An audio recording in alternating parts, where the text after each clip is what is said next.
А перед началом просмотра ролика, друзья, советую вам посетить сайт absurddrive.ru, где вы можете приобрести различный мерч, вонючку в автомобиль и разные наклейки, в том числе наклейку «Наши Жигули», которая нам поможет поехать дальше вот на этих прекрасных агрегатах далеко и надолго, а вам получить себе новенький прекрасненький автомобильчик.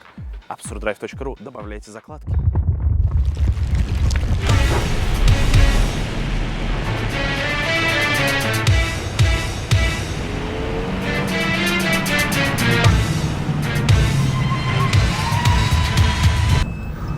Здорово!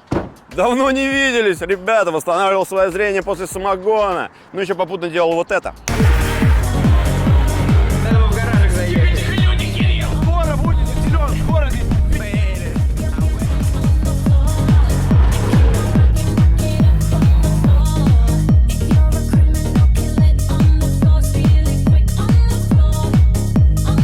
Но я вам не скажу, что это. Знающие люди знают, где это смотреть, а вам я расскажу потом, лет через 40. А пока что, ребята, Меган и RS. И вы скажете, кому нужна французская машина на этом канале? Потому что на них что ездят? В каршеринге можно руки порезать об пластик, вообще сойти с ума, находясь за рулем. Даже если разобьешься, люди скажут, не жалко, сам виноват. Но я вам скажу, что Меган RS – это как делать ставки на трансов на Олимпиаде. Всегда выигрыш, всегда бесконечные победы. И знаете, тут даже ключ с брелком с Парижской Олимпиады. Это не просто так, кто-то его принес сюда. Мужчина, вы? Тише, тише. А, женщина? Извините. А пока что, друзья, это 12-летний ствол, который был создан с завода, чтобы фигачить на гоночном треке спокойно, выдерживать это и даже иногда раздавать в городе. У него это получается по сей день. И это не просто так, ведь он сделан под руководством Renault Motorsport, компании, которая в 1976 году была основана и за все время совершила две ошибки. Первое – это Даниэль Рикьярдо. Эту шутку поймут 17 человек на этом канале. И второе, что они из года в год пытаются доказать, что они что-то могут. Да, у них это получается, но доверие в обществе все равно, что одноразка из тусовки туберкулезников. Либо кайфанешь, либо не повезет. В этот раз я не собираюсь сыпать какими-то историческими фактами, каких-то фамилий, рассказывать, кто ее придумал, зачем, когда это было все сделано. Я просто докажу, что этот ствол херачит вовсю, и он до сих пор становится актуальным и безальтернативной версией такой машины. Без всяких душнил и заумных идиотов я докажу это. Потому что я вдвойне считаюсь этим идиотом и долбоебом, потому что смотрел их и слушал. И не купил эту машину в свое время, а купил Subaru. Оба!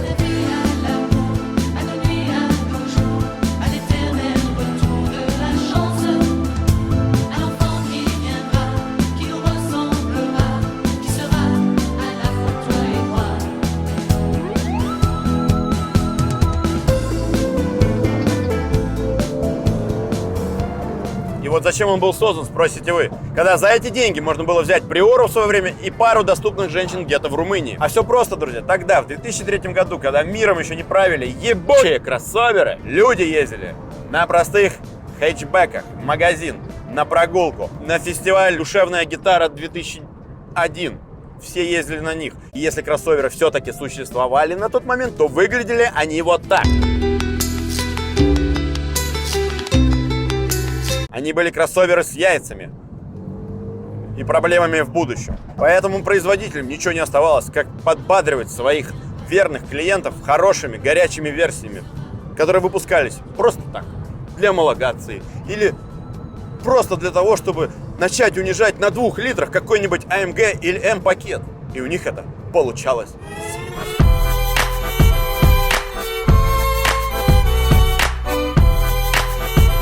И вот я такой среднестатистический француз, еду из Лидла, купил пару багетов, чтобы хавать за свое здоровье. И вот я нахожусь на 4-полоске, чтобы сделать джум-джум. Меня обгоняет Kia Sportage, и я нуждаюсь найти кнопку скорости. Я обращаюсь к рулю и вижу Cruise Control, который почему-то не работает. И RO, что значит реверс и онал. И я дальше глазами начинаю искать кнопку скорости. Хотя он, конечно, не так едет, но ищу. Климат, музыка, старт, стоп. И нахожу кнопку круиза. И ты думаешь, что ты тут делаешь, малая? И обращаюсь влево. Я нахожу что? Ту самую кнопку RS. Я ее делаю клатч. Режим включается спорт. И я такой, Kia Sportage. Консумир. Yes. Very fast. нравится. Сейчас. Тю-тю-тю, Спортыч, пока. Водитель Спортыч ничего не подозревал. А зря.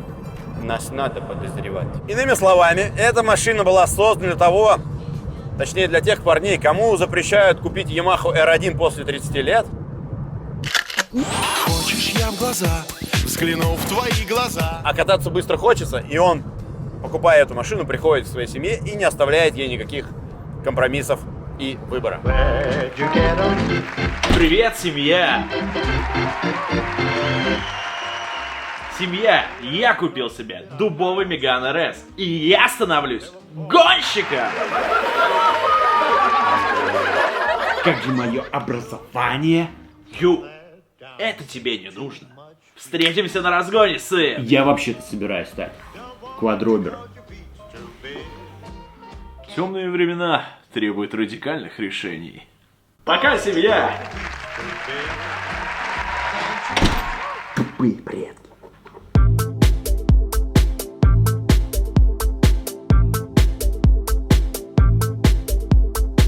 Поговорим про внешку. Значит, с годами она нифига не утратилась в своей агрессивности. А с этими наклейками это настоящий спорт. Смотришь на нее и по-настоящему думаешь «Tu cassis la visage». На этом про внешку все. Поговорим о проблемах. Любой вам напишет, что у них ломаются ручки. У нас уже это было, сейчас проверим.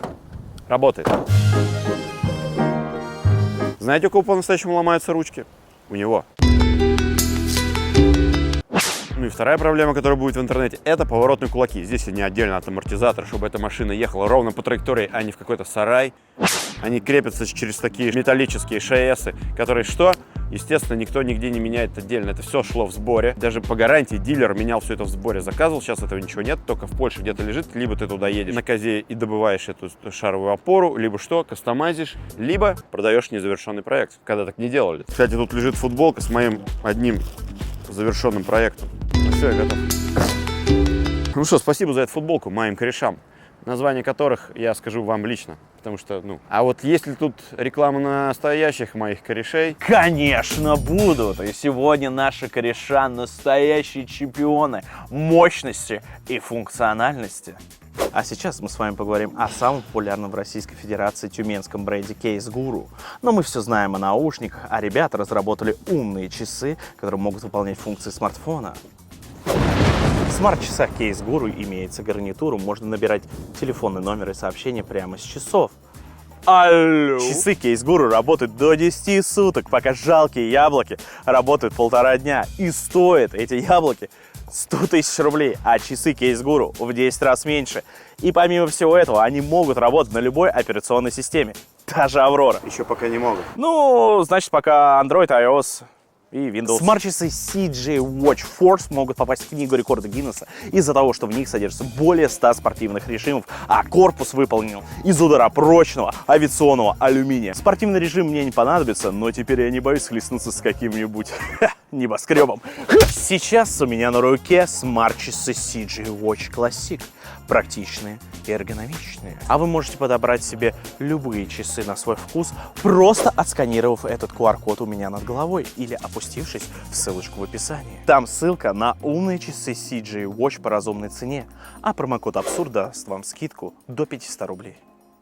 Короче, я больше ни хрена не буду рассказывать вам про поломки, потому что эта машина живет на треке и жила на треке у предыдущего владельца. Во-первых, она проехала все лето, там 7-8 этапов. На каждом этапе она делала 40-70 кругов боевых и даже выдержала Егору Драйв, где ваш покорный слуга на ней даже заехал на тумбочку. Я себе. А почему это произошло? Потому что я был уверен. Я почему хочу делать все время так? Я как будто... Рейден, ёп! Почему я выделил Егору Драйв? Потому что, во-первых, там есть поребрики, в которые эта машина бьется, а во-вторых, там есть подъем, где ты 210 оттормаживаешься там до 140, и можно так подняться в горку, что у новых машин вырываются стаканы, а мне-то тем более, знаешь, как стаканы вырываются.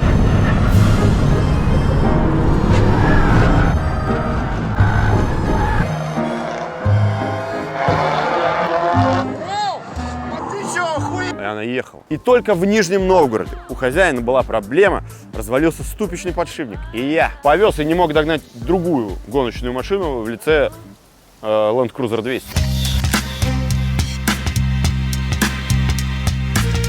Ну и в целом, получается, минусов больше машины нет. Она шлепает круг за кругом, этап за этапом, тумбочка за тумбочкой, золото за серебром, бронза и дисквалификация. Ну, там есть одна отсылочка. И все, машина шлеп. Ах, да, есть еще один минус.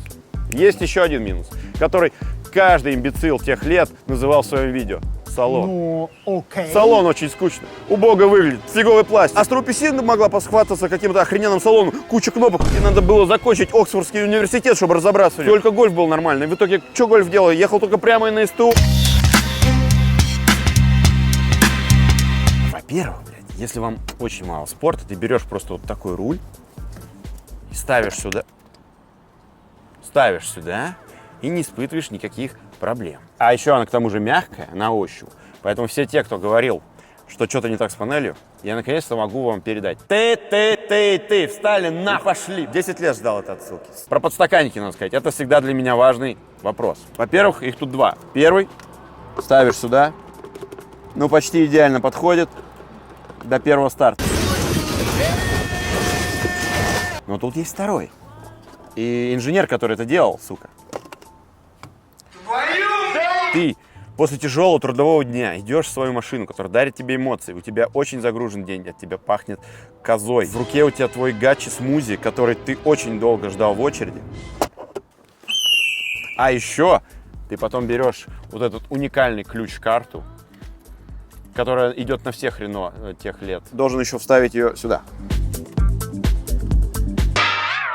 Я вообще всегда говорил, что это очень удобный ключ для того, чтобы делать улыбку Челси. Американ Экспресс принимаете? А еще мне надо меньше делать отсылок для 17 человек, которые это все понимают на этом канале. Хочешь знать, откуда эти шрамы? В общем, все это меркнет по сравнению с тем, как эта машина едет в потоке и на...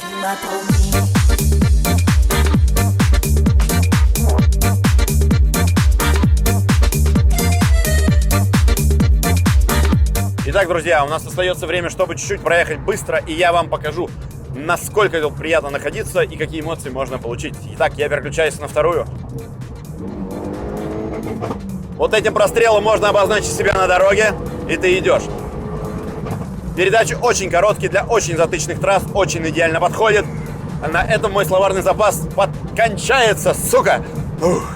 Но эмоции, которые я получаю, меня очень... вдохновляют, и я снова оживаю. И именно на этой машине, как я сказал ранее, я залез сразу на тумбочку. Почему я делаю этот акцент? Во-первых, тайм-атак — это как рыбалка.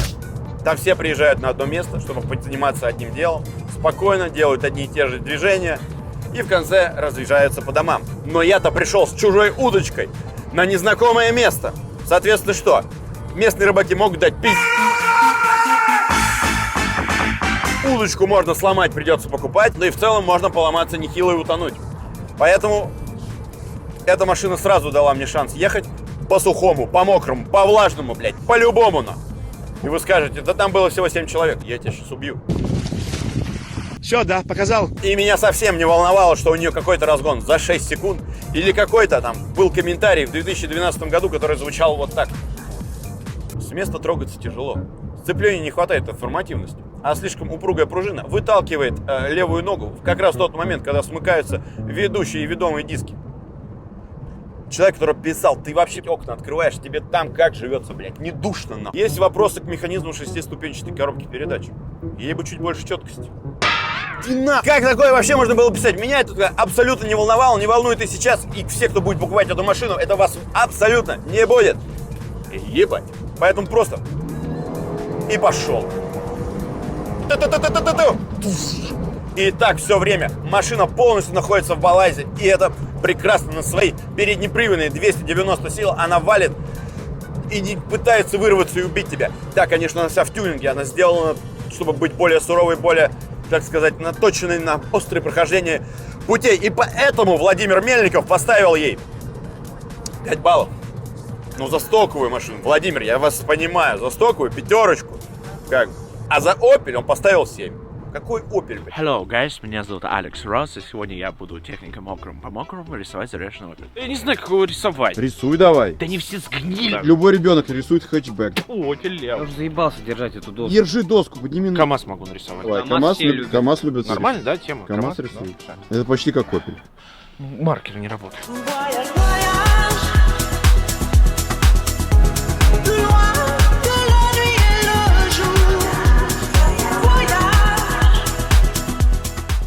находился в абсолютном инженерном балансе. Это, блядь, физика мамкина норка. Тут куда я? Это АМГ, блядь. И так все время на этой машине. Ты видал, как он испугался, уехал от меня? Дурак. Мне бы чуть-чуть силы, я бы догнал. Если не верите мне, то постоянные зарубы, рекорды на Нюрбургринге говорят об обратном. Эта машина постоянно соревновалась с Seat Leon Cupra. Ну и, конечно, с Honda Civic, которая через 10 лет, там, с небольшим или меньше, снесла рекорд скорости этого Мегана. Не знаю, новый Меган побил или нет. Здесь видите информацию. Не проверял. Ну, такой я человек. Может, ноги мне сломать. Да, версий было 3. 250, 265, 275. Как вы понимаете, цифры — это обозначение сил. 250, 265, 275. И это также обозначение, насколько у вас много денег. То есть 255, 250 вы покупаете кожаные сиденья, без блокировки. Ну, просто вы нищий. 265 блокировка. Полуковши какой-то один остался живой. 275. Вы выкидываете кондиционер, облегчаете машину на там 100 килограмм, но вы быстрый. Молодец. Тут салон уже как бы модернизирован. Вы могли слышать звуки, пока я еду. Бай, хозяин. А если что-то нужное, можно взять переносное. Что тут у нас? Кто-то забыл, значит, мое. Значит, по мотору здесь Stage 2, 290 сил, даунпайп. Все, абсолютный сток. У нее даже охлаждение стоковое, хотя, казалось бы, это большая проблема. Это должно как-то усовершенствоваться, чтобы машина не взгрелась, но этого хватает. И как будто бы предыдущий еще владелец что-то знает, что он не ставит тюнинг, чтобы она была легче. А с места на таких машинах никто не ездил, да, они всегда вечно замеряли. 6 секунд, 6,1 до сотни, да кому это надо? Кроме постановочных телевизионщиков, которые делали драк, вот с такой актерской игрой. Обожаю. Анастасия, вернитесь, пожалуйста. На счет 3 ты считаешь. Я считаю. 1, 2. Нахрена ты гавкаешь, дебил?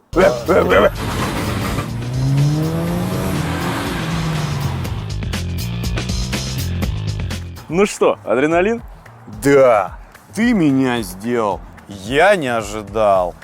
Ну, такая машинка. Но ничего, через 2 месяца сделаю чип и обгоню тебя. Дура, не гони, какой чип? Сейчас утильсбор поднимают, машина стоит дороже золота. Будешь как пенсионер ездить, больше 3000 не поднимешься. И что мне делать? Чтобы стать пенсионером быстрее, покупаешь себе Дастер и идешь на дром. Дром поможет найти мне лучшее авто, когда я включу все фильтры и подпишусь на поиск. И увижу то самое предложение первым, чтобы уже впоследствии проверить всю историю автомобиля с помощью подробного отчета на дроме и смирюсь с выбором. Никакого гольфа, только Дастер. Старею. И что тут еще из тюнинга? Значит, подвеска, естественно, KW Competition 2-Way. Блокировка дисковая. Машинки стандартные, Brembo стоковые. Что еще? Все. Больше тут нет ничего. Эта машина просто в стоке ебашит, и все. Вы скажете, хватит уже доказывать нам, что это не мусор. Ну а как еще? Кто вам еще это откроет глаза? Конечно, машины, которые стоят ниже 2 миллионов, вот там могут быть вопросики, что они уже как бы надо присмотреться.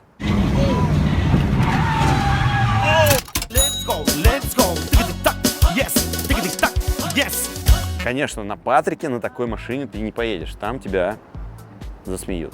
Привет, ты успешный человек, смотрю, судя по всему. Скажи, сколько ты зарабатываешь? Миллиард в секунду. Все-таки, да, я богатый человек, могу себе позволить, да, вот в этом месте, на патриарших трудах, да, я кушаю здесь. Эскорт.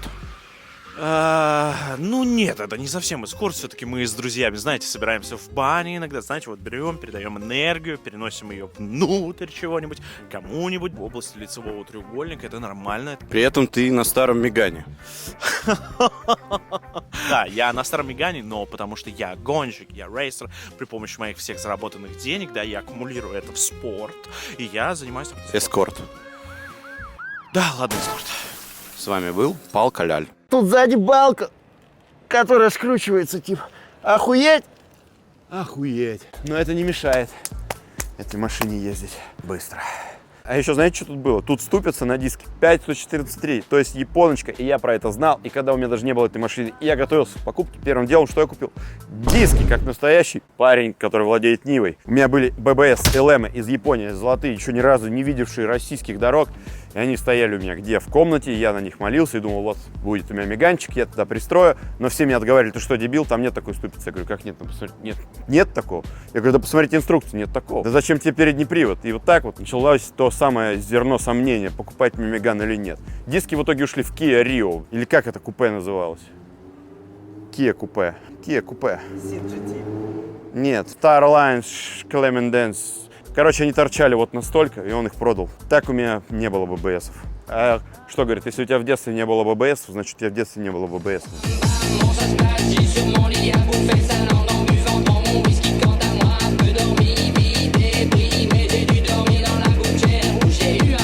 И вот тогда люди все отговаривали, да, меня. Передний привод, панель, как ты будешь ездить зимой, это, сука, невозможно. Идите вы, блядь, в жопу. Это была ошибка, что я вас слушал. Как же хочется отмотать время, закупить биткоинов жестко, взять с собой Сержа Дердачника, преисполняться сквозь 100 миллиардов лет и проживать 1 миллиардов тысяч планет, а не вот это вот все. Мне уже этот мир абсолютно понятен. Я здесь ищу только одного, блядь, покоя, умиротворения и вот этой гармонии от слияния с бесконечным вечным. Поэтому на этом я делаю вывод. Никогда не слушайте блогеров до конца. Берите от каждого 25% максимум. Каждого собираете в одно и продаете. Потому что мы преследуем только одну цель. Как можно больше сделать интервью, обозначить это все подкастом, испоганить это слово и звать друг друга по кругу одних и тех же гостей с подкаста на подкаст. Таков наш путь. Вот уроды. Ну, еще, конечно, постановочные конфликты, куда же без этого. И поэтому все те, кто говоришь, как на них ездить зимой, да на них зимой не ездят. А если, говорит, ну я не могу позволить себе владеть 2 машинами, ну поезди зимой, потом помоешь днище, как бы ничего страшного не произойдет. Не понравится, продашь, не нравится Меган, мои слова будут относиться к любой другой машине. Просто нужно пробовать все то, что ты всегда откладываешь на потом, но нет такой возможности. Пожалуйста, поехали! Видишь, сразу слушай. Вот. Ну, возьми что-нибудь, попробуй, покайфуй, продай, не продай, все. Вот мне тогда мозгов этого не хватило осознать. Я послушал, не сделал свой выбор, продал те золотые диски BBS LM и купил Subaru. Да, она свои плоды тоже принесла. Не она, не было всего этого. Я же тогда ушел, знаете, в коммерческую съемку, свадьбу. Снимал, значит, за 3 копейки. И все ради чего? Чтобы потом доносить вам идею. Не будьте как я, будьте умнее. Инфо-цыган, как этот, Маркарян, как его там зовут? Ну и как вы поняли, от этой машины я нахожусь в диком восторге. Я пытался донести все свои эмоции в течение всего ролика, в течение всего дня. Я тут хожу, газую, нарушаю все под камеру. Пытался вот позвонить владельцу, сказать, извини, брат, но он трубки не взял, поэтому извини, брат. А еще вам скажу, что мне довелось пообщаться с первым владельцем этой машины, который тоже провел не один гоночный сезон. И сейчас он привез новый Меган, ну, последнюю будку. И я говорю, подхожу и говорю, ну давай, расскажи, как она в сравнении, ну ты-то точно скажешь. И он говорит, что вот это просто хорошая машина, которая уже доказала свое и еще не раз докажет. А новый Меган, это как будто Porsche GT4. Там ультрамодная платформа, ультравозможные углы, и как-то она все равно едет так, что и на роботе, и со всей этой новизной она все равно остается какой-то простой. Да, извините, она остается простой, дикой и настоящей. Вот так. Возможно, когда-нибудь пощупают машину, но это будет потом. А пока что я буду говорить вам спасибо, что были с нами. Спасибо, что подписываетесь, ставите лайки, пишите комментарии. Сейчас будет опасный момент. Я его проехал. Вот. Шоу продолжается, друзья. Это был, так сказать, экспериментальный ролик Fast тест-драйвинг, где я еду, просто не понимаю. Ну ладно, вы видите, как на спортивной подвеске можно ездить по щебенке. Все, короче, спасибо, что были с нами. Подписывайтесь на канал, подписывайтесь, заходите на наш сайт обязательно. Много мерча, много всего. Всем пока. Бля, трактор, хули по встречке. Это самый медленный финал за всю историю канала. А, нет, был еще один. BMW сломалась в кадре. И они мне говорили, я специально сломал. Нет, просто это старая BMW.